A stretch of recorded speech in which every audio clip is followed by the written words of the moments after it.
พี่น้องวันแม่แห่งชาติโอ้ยก็อ่อนซ่อนครอบครัวบ่อยสิริไส้เอ็นอรดีข้าเจ้าเซิ้นคุณพ่อคุณแม่ไปกินข้าวพี่น้องเอ่ยเม็ดแตนตาเล่ผู้รักผู้ใหญ่ไม่สูงตัวอันในอันความเคารพนบน้อมของลูกของเต้าบรรดาลูกเต้ากับไปหลาย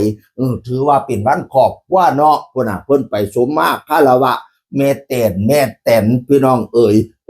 บ่ว่าสิเป็นแอนเป็นบอยเป็นโอ้ยลูกเต้าเล้าหลอนหลายผู้หลายคนผู้บ่าวอาจอันอัธชัยพร้อมบัดที่นี่อันแม่แตนกับคารวะแม่แตนต่อเด้เป็นแม่ดองกันแต่ข้าเจ้านบนอบกันเนาะข้าเจ้าเข้ารบนบนอบกันโอ้ยอ่อนซ่อนให้พี่น้องเอ่ยพุ่นน่ะไหวแม่ดองสมมาแม่ดองแล้วก็หอมกอดแม่ดองพร้อมโอ้ยอบอุ่นอ่อนซ่อนขอบพวกข้าเจ้าอบอุ่นลูกไผ่กับแม่ยากะโอ้ยจะหักกะเพียงแต่แง่กะเบิ่งทายลูกก็ลูกไผ่พะนะแม่ยาละว่าพี่น้องเอ่ยลูกไผ่กับผู้งามเนาะแม่ยาก็ใจดีแม่แตนน่ะไทบ้านเธอบ้านใจดีพี่น้องเอ๋ยสุดยอดเด้อแม่แตนนี่เด้อแม่บ่อยสิได้ใส่นั่นชื่อแตนแต่บ่ตอดปวดเด้อเป็นแตนที่ใจดีพี่น้องเอ๋ยแม่แอนเอาดีๆนั่นชื่อแตนแตนกับแตนแม่นบ่ค่อยสับสนบ่ผู้ใดแตนแน่ๆก็เริ่มสับสนแล้วเด้อผู้ใดแตนโอ้ยเนี่ยเดี๋ยวก็ตั้งสติสมาธิใหม่ก่อนก็ค่อยเว้าผิด FC บอกค่อยเนี่ย ลังเดียวกับกระสับสนในสมองพี่น้องเอ๋ย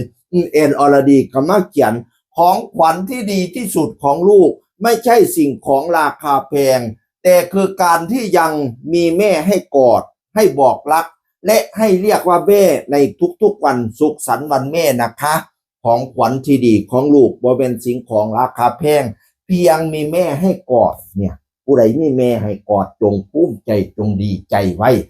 คันเพิ่นเบิดบุญไปแล้วโอ้ยแม่นสิโหให้เฮไปกระไดเป่าแม่นเสี่ยวน้อยแก้วมาหลอกกระบอกขึ้นพากันมื่นตาขึ้นมั่วเมาอย่าประมาทตอบแทนพระคุณทานจังบ่เอิ้นว่าใส่เพิ่นตายไปแล้วเพิ่นนอนอยู่กะโลงเคาะโปกอีแม่เอ้ยมากินข้าวเด้อสิ้นได้ตอนใดหนาปาดตอนใดใหญ่สิ้นสันมันตอนก่อยหามาให้เบิดมากินเด้ออีแม่เด้อเขาสิลุกขึ้นมากินบ่การของขวัญที่ดีไม่ใช่ของราคาแพงขอเพียงมีแม่ให้กอดและเรียกแม่ทุกวันนะแอนอรดีแล้วว่าโอ้ยสุดยอดคำคมนี่แหละคำเพชรแต่งเนาเอ้ยซื่นส้มขอบก็อบอุ่นอย่าลืมเดี๋ยว22 สิงหานี่นะวันปฐมนิเทศของหมอลำใจเกินร้อยมีกลุ่มปิดไว้ข้าเจ้าสิเข้าบ้านแล้วก็ซ้อมกันวันนี้ใช้เวลาประมาณ6 สัปดาห์ออกเดินสายได้มีความพร้อมเต็มที่ว่าสั่นหัวหน้าบ่อยแล้วว่าพี่น้องเอ๋ยเสียงคือคนเก่าสุฟังสวัสดีครับ